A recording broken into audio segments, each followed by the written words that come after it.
आप सभी को निर्जला एकादशी की ढेरों शुभकामनाएं।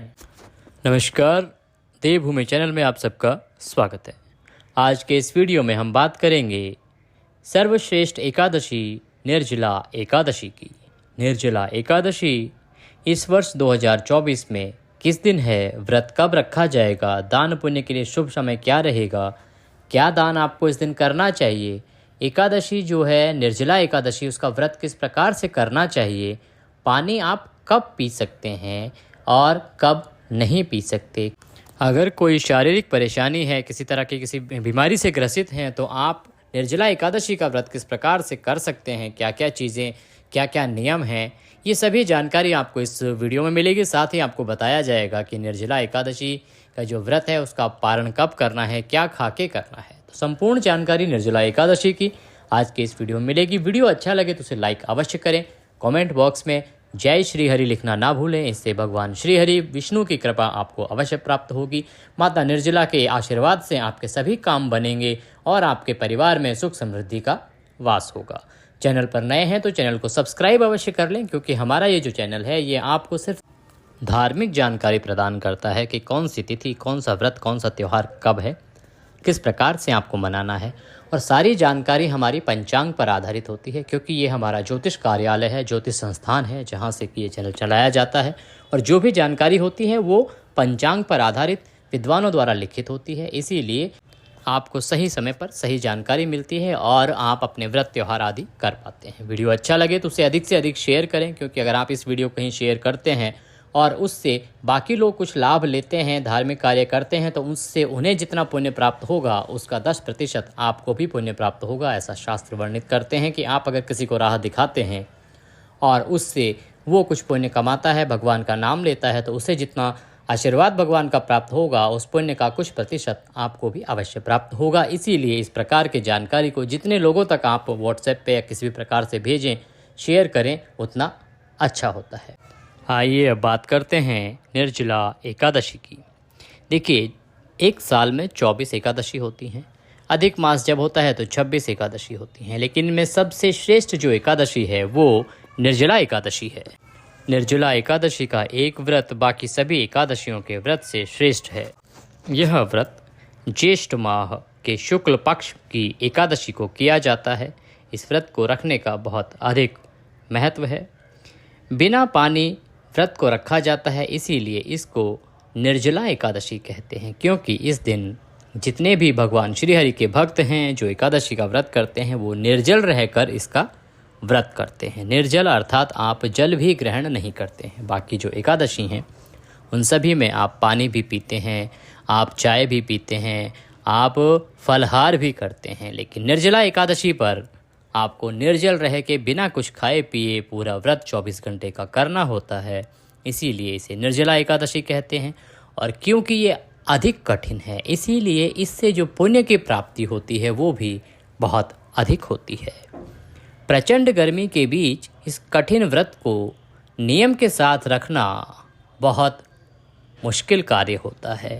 व्रत को सभी एकादशी से श्रेष्ठ इसीलिए माना गया है, क्योंकि ये एक तो गर्मी का मौसम, उसमें भी निर्जल रह के आपको यह व्रत करना होता है, तो इसका जो नियम है वो बहुत अधिक कठिन है।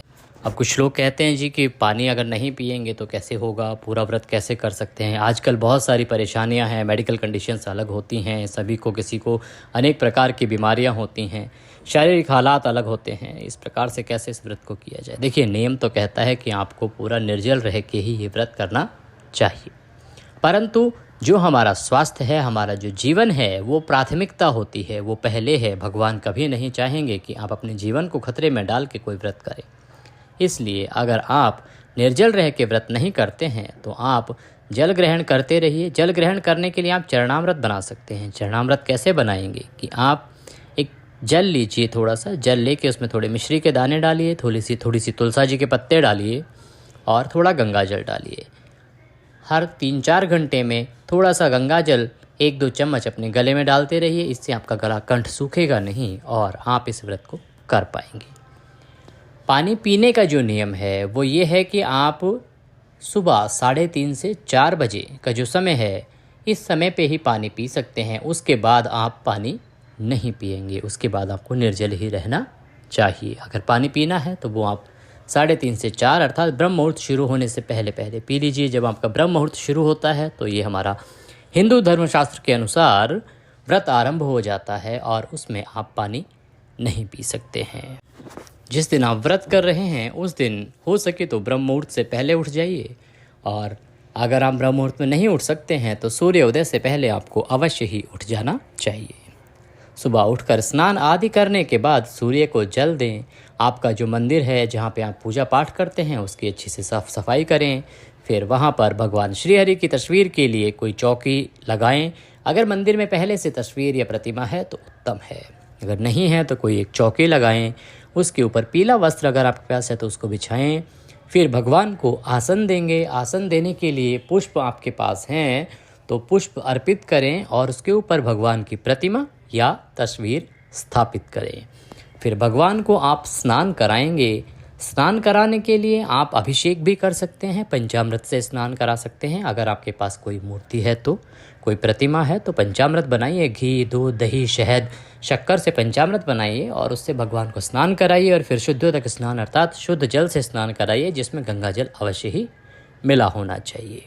एक लोटा या गिलास लीजिए, उसमें आप थोड़ा सा पानी लीजिए, शुद्ध पानी, और उसमें थोड़ा गंगा जल मिलाइए और उससे आप स्नान कराइए। इसे शुद्धोदक स्नान कहते हैं। तो अगर आप पंचामृत से स्नान करा रहे हैं तो किस प्रकार से होगा कि पहले आप शुद्ध जल से स्नान कराएंगे, फिर पंचामृत से स्नान कराएंगे और फिर पुनः शुद्ध जल से स्नान कराएंगे।